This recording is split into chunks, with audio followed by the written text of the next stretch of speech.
morning. I'm Shayla Kennedy, Chief Communications Officer here at Charlotte-Mecklenburg Schools. Today's press conference is focused specifically on the 2023 bond referendum for Charlotte-Mecklenburg Schools. Joining us today, we have our Chief Operations Officer, Brian Schultz, along with Dennis LeCarry, who's the Executive Director of a whole bunch of things, exactly. These are our subject matter experts and will be able to talk through what this referendum is about and then be able to take any questions that you have. So I'll turn it over to Brian. Thanks, Shayla, and welcome to Harding University High School, home of the Rams. I'd like to I see Mr. Starnes back here, the principal at Harding, and so thanks for hosting us, Mr. Starnes. He's actually available afterwards. He has a unique perspective on bond and the bond campaigns because he's the principal of a high school who's benefited from the 2017 bond as well as previous bonds, and he is also his campus is also on the list. The remainder of the campus is also on the list for the 2023 bond, and we have a project sheet back at the table if you haven't already grabbed that. So with that, I'd like to get started. Just want to go through, we started with this campaign really in June of 2022, where we started the capital improvement plan process. And what that did was review all of the capital needs that we have in our portfolio within the district. So as you know, we have 184 schools, but we also have over 200 facilities, 23 million square feet under roof in the district. So it's a massive portfolio of property and real estate that we have and facilities across Mecklenburg County. So with that, as you all know, if you're a homeowner or if you're an anything owner, you know things deteriorate over time. And so we looked at 125 projects, and that value was an unescalated value of over $5 billion in project needs. And I say unescalated because the cost that we're moving forward in this bond package is an escalated cost, and we'll talk about that shortly.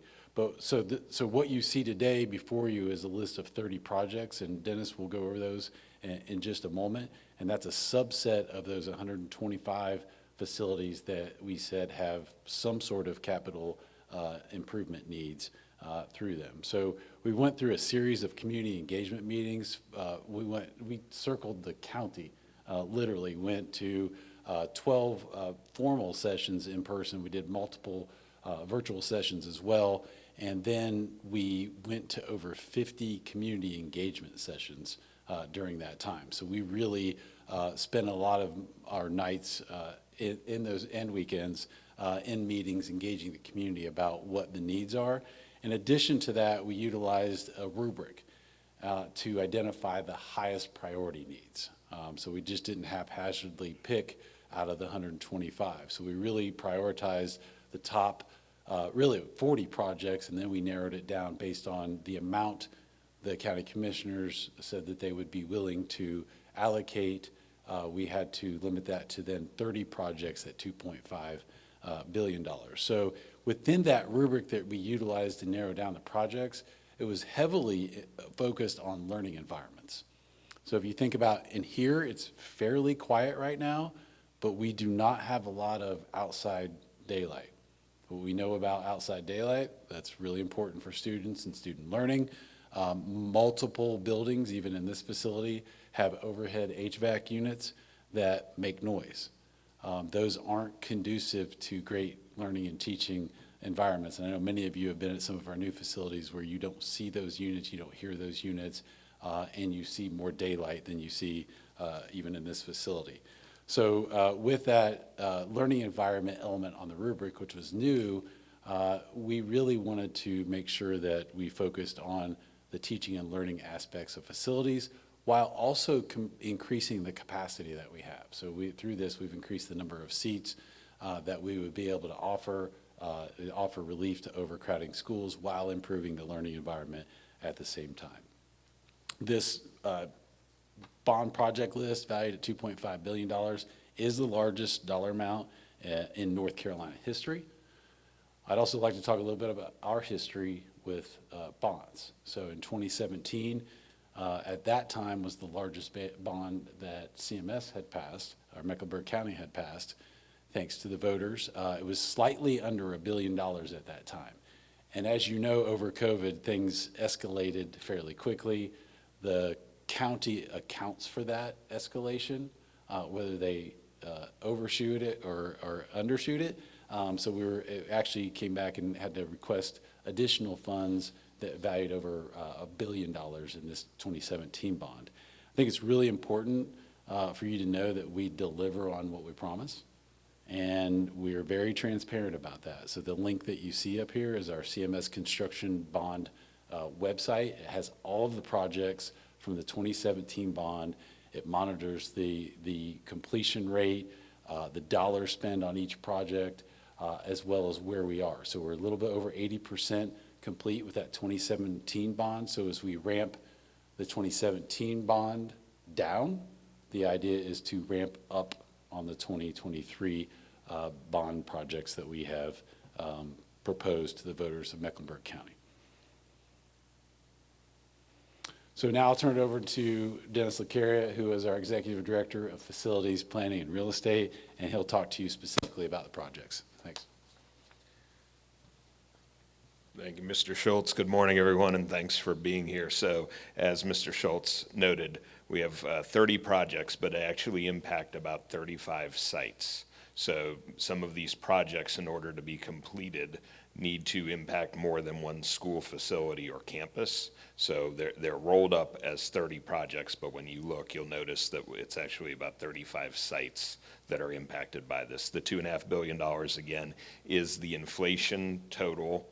Escalation is another word for inflation, as estimated by Mecklenburg County's economists. So we did not value that. Mecklenburg County's economists value that, and that estimation was done when escalation was a little bit higher, the market was a little bit hotter. We've seen the numbers come down on inflation here recently, and so the ultimate cost of these projects, just as with the 2017 bond project, will be determined by what the actual inflationary costs are when we're all said and done. So if interest rates and things continue to stay low and inflation stays at 3%, this may be a $2.2 billion program to accomplish the same amount of work. If inflation is higher, it could be more, but this is what the county is estimating currently.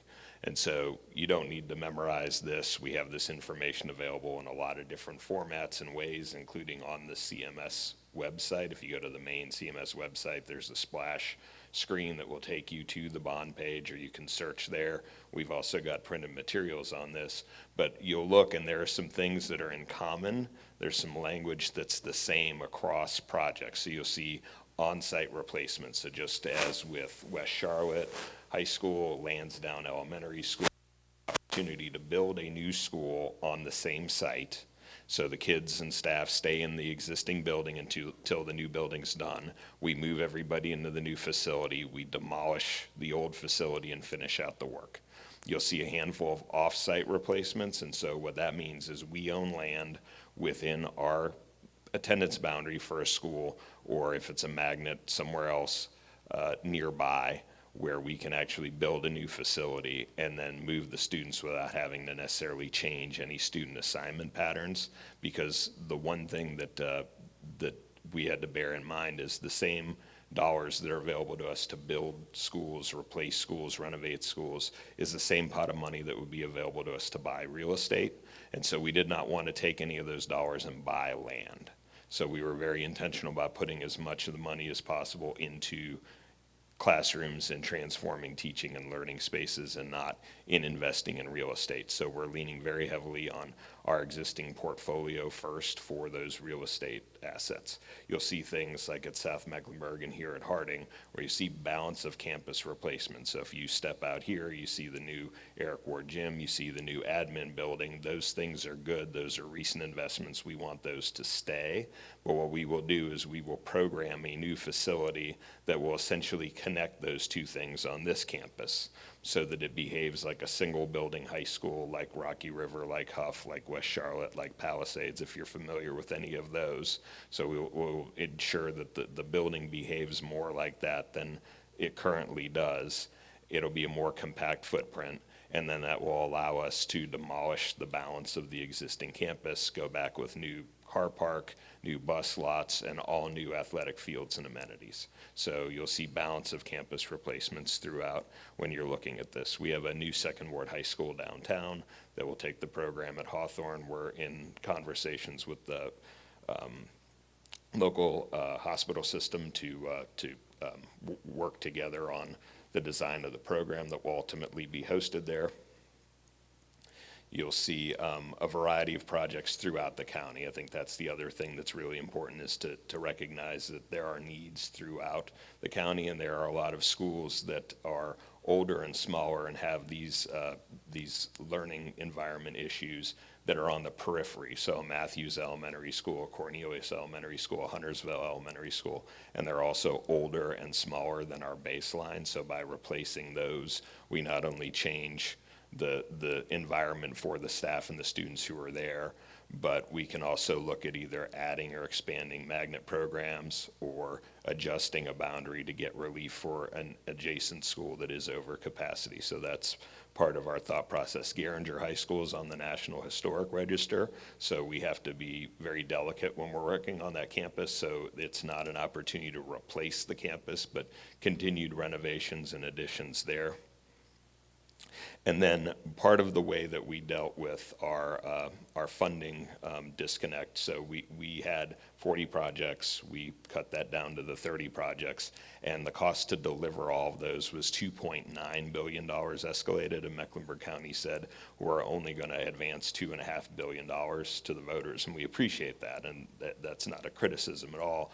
It's just a recognition that then we had to look at how we could make the 2.5 billion work for all 30 of these projects. And so, as Mr. Schultz noted, the bonds sort of behave as a bell curve. So when a bond gets sold, we don't get a check for the full amount. We get paid month by month, project by project as we go. And the county does cash flows based on not just us, but Central Piedmont and Mecklenburg County Park and Rec and the community resource centers that they want to build and the things that they're doing for the sheriff's office and the jails and everything else that they fund from a capital standpoint. So all of those things get factored in, and they're looking at an annual cash flow amount, and they're trying to spend about the same amount of money every year on all of those things. So what that means is you get sort of into this bell curve where we're into design and then construction, and we're spending kind of heavily at the height of the bond, and then we're on the backside, and as we're spending down, that's where that new capacity is available to issue new debt. And so that's where we are right now. But if you think about Array Farms, K-8 STEAM Academy, that school was a 2013 bond project, and it opened in 2020. So this is a 5-year spending plan, but it takes about 7 years to complete all of the projects because of that cash flow disconnect. And so what we talked to the county about was separating those projects into a design and construction phase. So we would be able to take money from the 2023 bond referendum, design and permit these projects that are design only. And then when there is new money in 2029, because that's Mecklenburg County's plan for a new CIP or capital investment plan, and whether that's bond funded or whatever, we're not entirely sure right now, but their plan would be new money in 2029. We could then use those dollars to build these projects, and they would deliver on the same time frame. So the only thing that we've done is changed the money, the pot of money that's funding each portion of that. It doesn't delay any of the projects that are design only. So we could have said we're going to hold on to all of these and try and complete them all with the $2.5 billion, but that would have meant things would have fallen off. And instead what we said is we can continue with the design and be ready for the new dollars so we can deliver the rest of those projects on the same schedule without tying up 2023 bond dollars for those projects. We have a test fit for every school. This is South Mecklenburg's. We have a test fit for Harding. Every project we have done this work so we can demonstrate to ourselves, first and foremost, to our community and to the voters of Mecklenburg County that we know how we're going to execute on all of these projects. So that's available on our website as well if there's an interest about a particular project. But this is the South Mecklenburg balance of campus replacement, and so you can see here are 2 buildings that were recently built. This building is part of the 2017 bond project and is actually underway right now. And then we would look to build a balance of campus replacement that would connect those three things and then allow us to transform the rest of the campus and deliver comprehensive athletics package there as well. The thing that's important to note, again, here's the list of the projects, and again, by Board of Education district and by County Commission district, that these needs are everywhere, and they're not confined to any particular part of the county or any particular city or town. Mr. Schultz.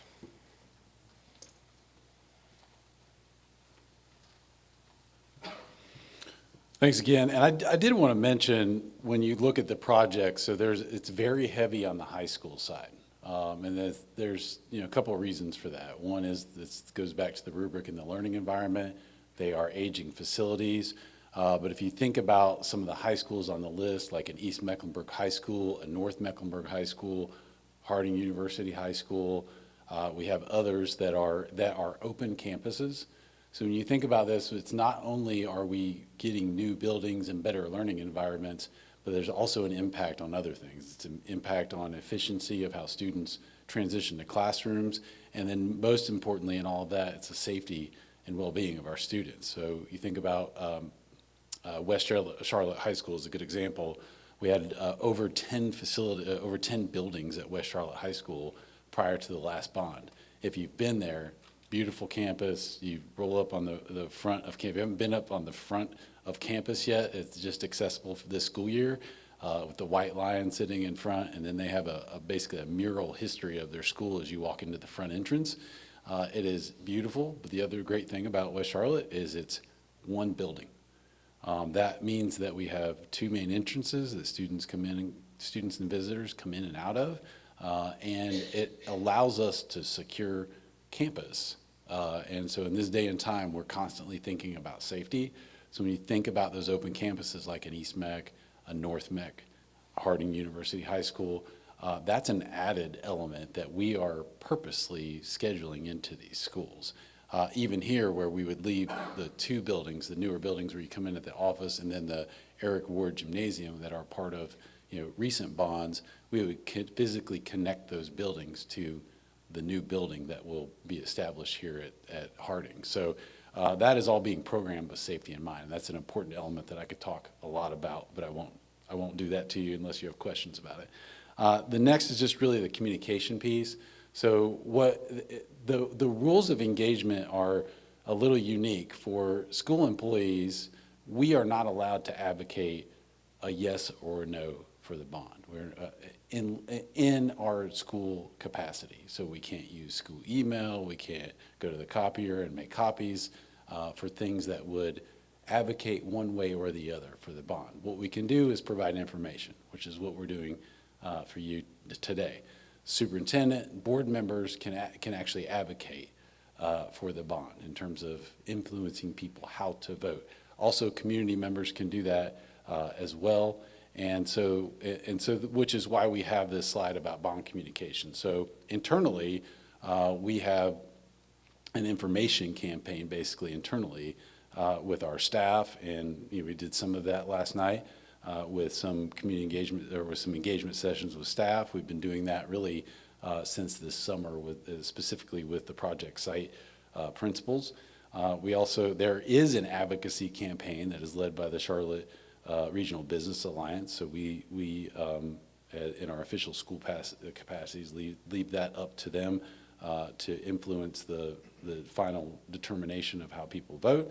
And then obviously the timing, we just finished the primaries here in Mecklenburg County. The early voting starts in October, and then obviously the final election Tuesday on November 7th, 2023. Additional communications that we have available are through our website, and you'll see all the project sheets that we have printed back there, plus more, available on our bond website. Dennis referenced that earlier. Also, we have an email address, cmsbond, or cmsbond@cms.k12.nc.us. That will go to a team that's actually working on the bond and will respond to that. We also have our parent and community members who are actively supporting. And then really focusing on, as I said before, in that rubric, that was the major change to the rubric, was the learning environments for students. Because, ultimately, the goal of school, even though there are things like band and athletics and clubs and all those things are really, really important in the overall culture and the overall outcomes of our students, we are an institution that's about teaching and learning, which is why we are zeroed in on the learning environments for our students in our bond projects. And then some challenges that, for us in terms of information sharing become that tax increases may be necessary as a result of that. We're glad to answer some questions about that, but as a part of the CI, the capital improvement project package that Mecklenburg County puts forward with Parks and Rec, the library systems, the community resource centers, CPCC, and Charlotte-Mecklenburg schools, there will be a tax increase associated with that. So it's a total package. It's not, we bear a lot of that portion of that, but it's also the other entities that Mecklenburg County supports. And with that, it's also an off-cycle election year. I think I saw yesterday that the turnout for primaries was like 4.9%. So that's also, we want people to come out and cast their thoughts on the ballot, right? So we want to make sure that it's representative of what the community, the will of the community in this election cycle. So we want to make sure that in an off-cycle election year that we're getting out the word and the information as much as possible. There's just some terminology I don't necessarily, Dennis kind of covered that. And then what I would say, there's two really great resources, the 2017 CMS bond construction website that I referenced earlier. Please go to that, check that out, because it's really, sometimes we get criticized for not being transparent. It is totally transparent. Everything that we do relates to that. It's got the MWSBE participation, which is, very few institutions have the rate that we have with MWSBE. So it has that rate on there. It has the project by project spend. It has the total spend of the bond. It has detailed information about each of the projects.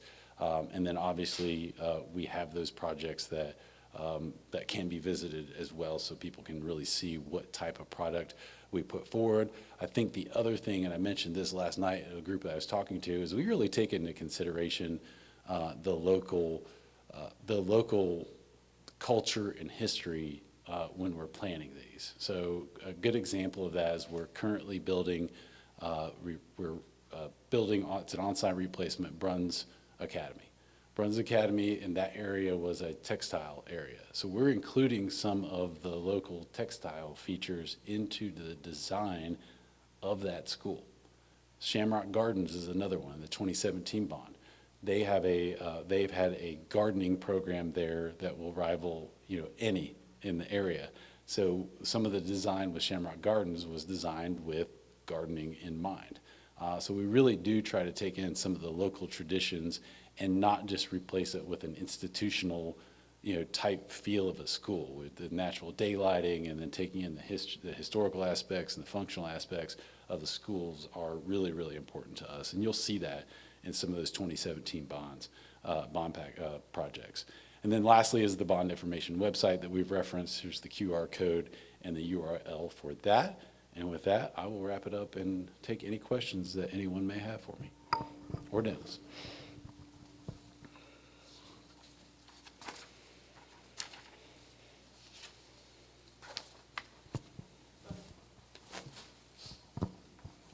Hey, good morning. Morning. If there is a tax increase, how much are you guys anticipating for? Yes, so I'll let Dennis take that over, but to be clear, the county sets that rate based on an escalated, the escalation that Dennis referred to earlier. So that's all based on that. So it's a little, it is a little, they propose certain rates, and I'll let Dennis talk about that. Sure, thanks. So I appreciate that. So Again, and I think part of this goes to what a bond is, right? So when there's a referendum, it's basically authorizing the county to issue a line of credit. So they sell debt, right? They sell bonds to buyers at whatever the interest rate is at that time. And so that cost of money is also part of it, not just the cost of the projects. They don't have to sell any bonds. Just because they have the authorization doesn't mean that they have to. And quite frankly, I've said, I don't care if they hold a bake sale or take it out of the couch cushions, right? The key is that the schools get funded. And so, there may be some or all of those bonds sold. So what they've done is they've modeled a scenario where they sell 100% of the bond debt at the $2.5 billion that they've estimated. And what that works out to is over the next, not next year, but starting the year after, over a 5-year period, there would be 3 or so hikes that would get to 3 cents on $100 of assessed property value. So I think at the median home price, I think the estimate is around $180 a year in additional property taxes to pay for all of the things that they have in the CIP.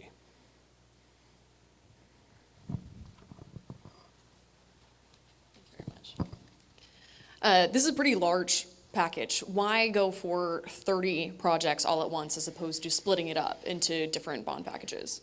It's a great question. So if you look, the 2017 bond package was about 30 projects. The 2013 bond was small because we were coming out of the recession, and it was really anchored to a dollar value, not to a project number. And so we were told 300 million is what you're going to get. So how far will that get you? 2007 was about 30 projects. So it's about the same order of magnitude. The issue is we opened Huff and Rocky River High Schools in 2010, and we spent $51.5 million for each one of those. The high school that we're building right now at Johnston Road and Community House, that's part of the 2017 bond project, is the exact same thing, and it's costing $130 million. So it's the cost to do the work. So it's and the other challenge is it's never going to be cheaper than it is right now. As mind-bendingly expensive as that appears, it's only going to be more expensive going forward. So you have to take the opportunity that you have, and this is the opportunity that we have. And so in order to get to the rest of that list of 125, and that's just a 10-year need, we have to get through this 30 first. So it is a balancing act, but it's incumbent upon us to try and do as much as we can for as many students as we can every time we have an opportunity. Sorry. Regarding the construction management contracts, what percentage of bond projects will be reserved for minority and women-owned businesses?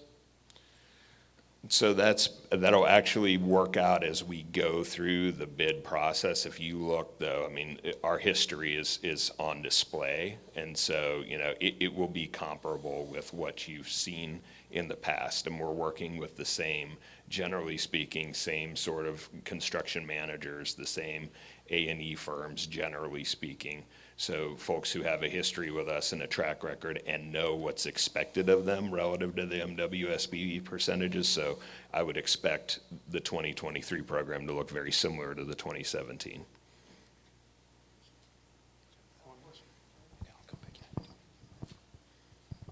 So I know you guys have talked about this a lot before, but when it comes to that learning environment, because I know that that's a big focus on this, can you just explain some of the things you've heard from teachers as to why it is difficult in some of these older buildings where kids can get distracted very easily from stuff happening around them?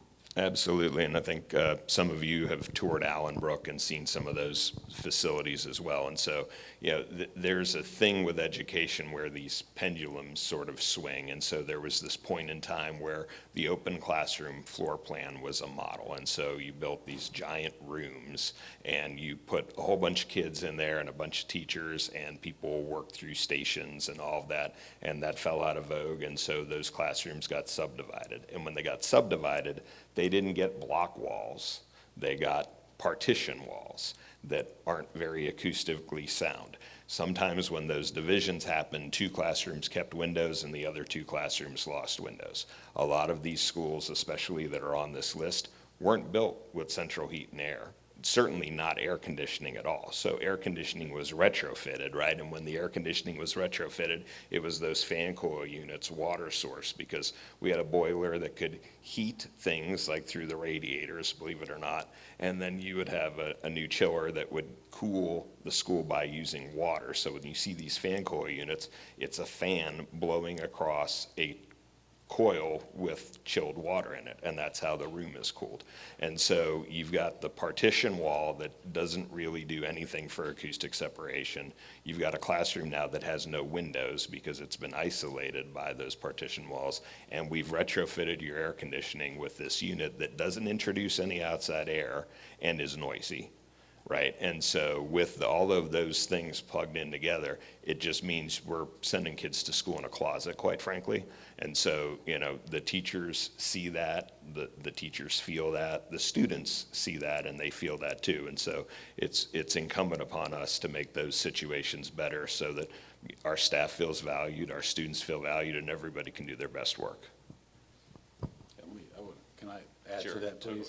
So, yeah, I wanted to mention that. So just recently, in the last couple of days, I've talked to two principals who are principals at 2017 bond projects.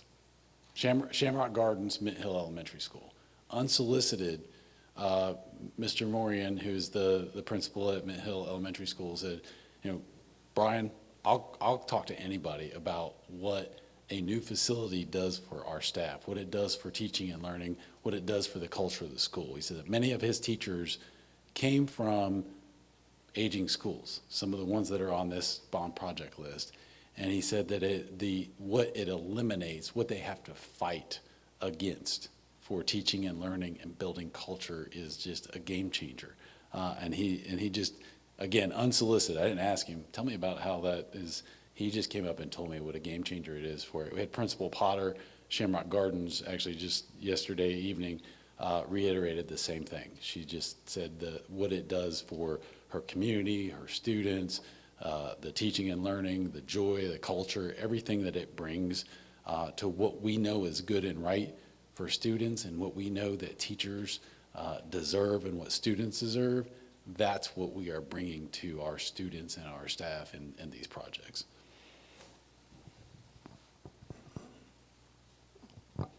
Can you tell me a little bit more about the rubric of how we got from 125 to 40 to 30? And was that same rubric used when we were deciding, I believe it's 6 design-only projects versus what's being fully implemented? So great question. So since, so in 2005, a bond failed here. And one of the reasons was there was this idea in the community that the board was sort of selecting the projects based on things that may or may not have been important. And so going forward with the 2007 bond, we started to use a rubric to rank all of our projects. We also do something that a lot of other districts don't do. A lot of districts, if you look at their capital planning, they sort of bucket, we need these new schools, we need these renovations, we need these replacement schools. What we did with the rubric is we designed a way to interlace all of those and rank order all of them. So we have new relief schools interspersed with the renovation, interspersed with the replacement school. And so that generates the entire list. What was new, the addition of the rubric this time around, is the Educational Environment Index, where we went really deep into looking at the schools and the buildings and the classrooms that have those educational environment concerns and making that the highest weighted factor for a variety of reasons. And so when you do that, that necessarily makes things rise. And when you have looking at utilization, right, and the capacity of the school and all those sorts of things, that's another reason why those high schools rise to the top, because they've got a lot of buildings, they've got a lot of kids, and a lot of those buildings have those challenges. So that's how it rank ordered the list of 40 that we ultimately narrowed to. When it came to evaluating what was design only, we had to look at what was going to be challenged by logistics, right? So like Allenbrook and the West Regional Athletic Facility are going on the same site. And so we need to have the Allenbrook project done first.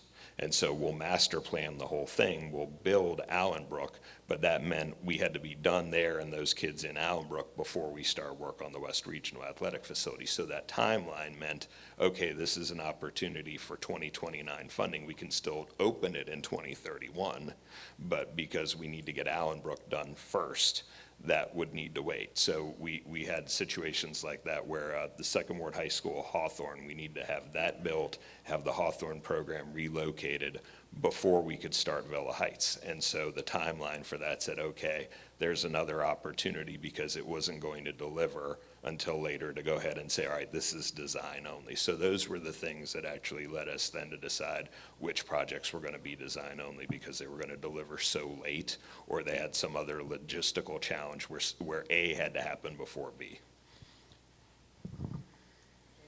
We were talking about the 2017 bond projects, and some of the schools like Palisades and West Charlotte, the amount of classrooms reduced from what was originally planned. Does the district expect that to happen with the new bond package, and how do reductions like that impact district's efforts to alleviate school overcrowding?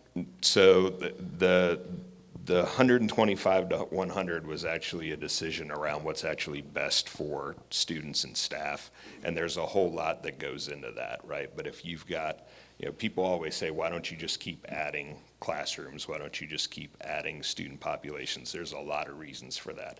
The first one is student disenfranchisement, because there's only so many opportunities for somebody to be on the baseball team or take part in the school play or be on the yearbook club.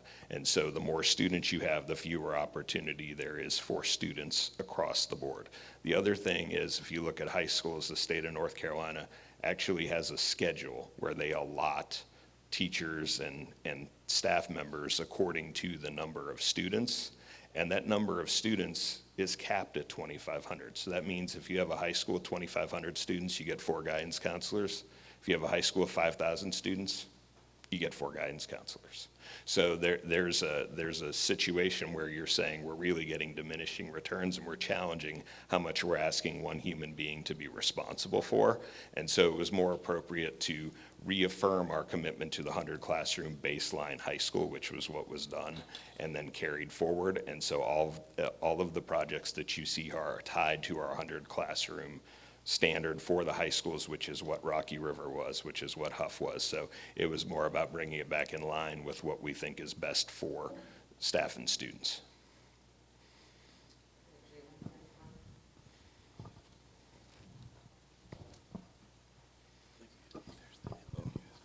You can agree that we arguably agree that, of course, parents would support the bond. But in regards to those who don't have a stake or connection to CMS, what would be your words to them in regards to supporting the bond? That's a great question. And so I guess the first subset of those folks is the people who are at Starmount Elementary School, which isn't on this bond, but is hot on the heels, right? Or an Albemarle Road Elementary School, which we need to replace as well, but we had to do the middle school first. So the first thing is if your student isn't at a school that's impacted by this bond, if these projects don't happen, you're going to be waiting that much longer for your child's school to be impacted. And then, to the community writ large, I think public education benefits everybody. It's a community good.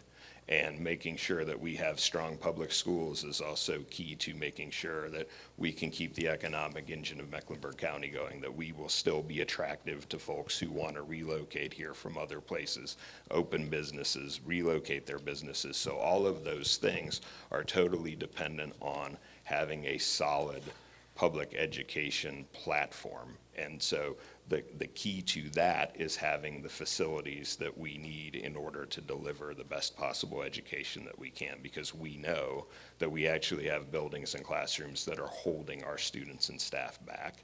And so we have to improve that to improve their lives, which then in turn improves the lives of everybody else in Mecklenburg County.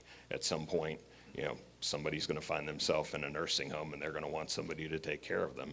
And wouldn't it be great that the Second Ward High School has a program that has somebody ready to step in there and do that when you need that?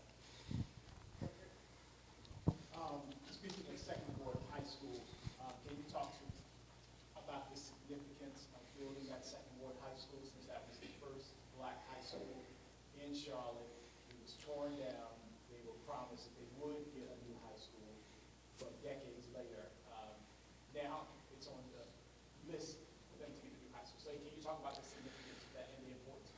Thank you. Thank you for that question. And I don't think it's possible to overstate the significance of that, especially to the folks who lived through the renewal, right, that caused Second Ward High School to be demolished.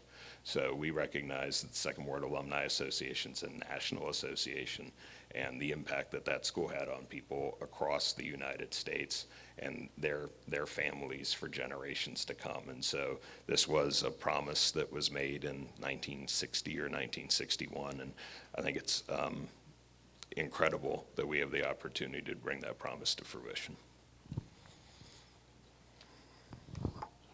So to follow up on that, just to be clear, the move in the Board of Education offices from the Government Center to the new Second Ward High School has been finalized? Nothing's been finalized. We're just engaging a designer. This is a conversation piece, so we have a lease for the 5th floor of the Government Center that was part of our compensation for the Ed Center in Walton Plaza, and that lease runs out in 2029. My title has planning in it, so it's incumbent upon me to plan for options in the event that we are not renewed in the Government Center or we choose not to remain there. And so this is an opportunity to evaluate a potential site for the board to office and us to have Board of Education meetings and those sorts of things if it's necessary. So it's a factor, but nothing has been finalized.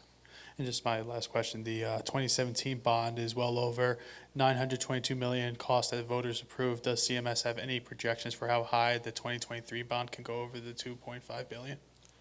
So we didn't project any of that, and I think that's important. So even going back to the 2017 bond referendum, the county's economist forecast the inflation for that as well, which is why then when the inflation estimate was blown through because of COVID and other things, the county adjusted because it was an estimation error by dint of the fact that nobody could have foreseen what was going to happen from COVID, right? So at the same time, they've made the same estimation of this. This is not our value. We did not say it's $2.5 billion. We said this is around $1.9 billion cash on the barrelhead. If you write me a check today, that's what it would cost. And the county's economist said, okay, but over the 7 years it's going to take to deliver these projects, we estimate that there's going to be $600 million or so worth of inflation, and that got us to the $2.5 billion number. And again, if that estimation is low, then I believe the county would work with us the same way to go ahead and say, all right, inflation was higher. At the same time, if inflation remains low, we're only going to spend what's necessary to accomplish the projects. So it could be something where we were able to actually bring the whole program in for less than is estimated if inflation stays low. Yeah, I know CMS has been in the bond business for a very long time. As you approach this bond referendum, is there anything, lessons learned, that you said that, hey, we did that before, we're not doing that again?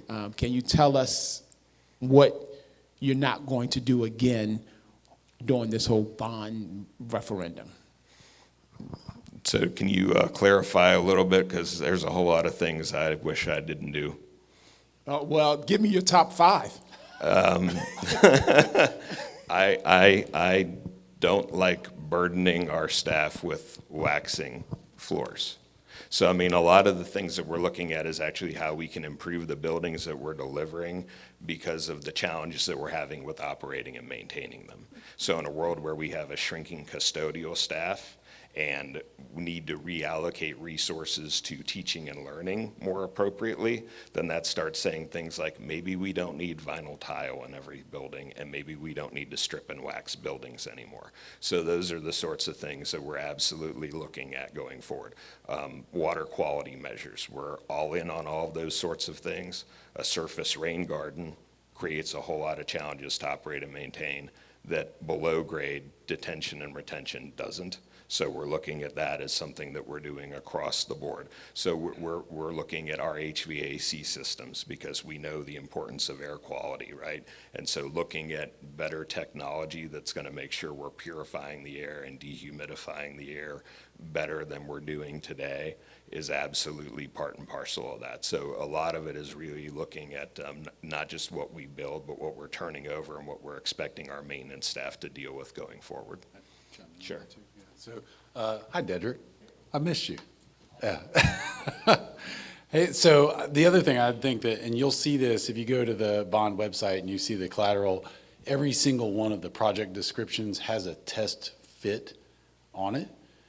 So one of the things that we said this in the capital improvement project planning a lot, that we want to use the dollars that were allocated for the physical structures, not to purchase real estate. So that's one of the reasons why we've been very intentional about putting those test fits on those sheets, because we have the real estate for every single one of these projects secured, so that we're not, halfway through the bond and wondering where we're going to buy land. Land is scarce, it is expensive, and we want our dollars going into facilities that serve students well.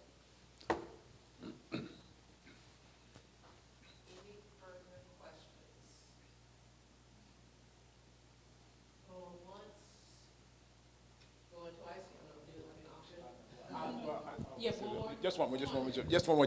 And I apologize if you already answered this question, but I guess since the pandemic, do we think a new way in building schools and things like that? Because I guess for a year, nobody was in the schools. So just want to know, God forbid if another pandemic happens, I just want to know, have you changed your mindset in what we need, what we don't need, that's excess?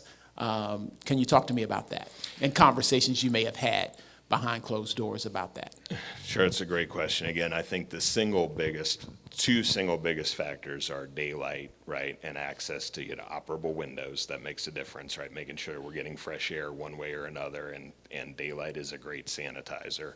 And so that's the primary driver. But yes, we actually have looked at, we've got isolation rooms programmed in. So if there is a student who's, got this condition that's highly contagious or whatever, we can go ahead and have them separate and apart from the nurse's station so the nurse can still triage and deal with other students who, if somebody cut their finger and we have another student, sitting in another room being able to be quarantined until the parents come or whatever. So we're taking those sorts of considerations into account and how those sort of support spaces behave. So that's absolutely something that we're taking into consideration. Another downstream piece that's also in those support spaces is social emotional learning spaces. So building in additional guidance rooms and opportunity for group sessions and things like that. So those are also being programmed into the administrative space so we can address kids who have other needs as a result of the pandemic. So I think there are a lot of different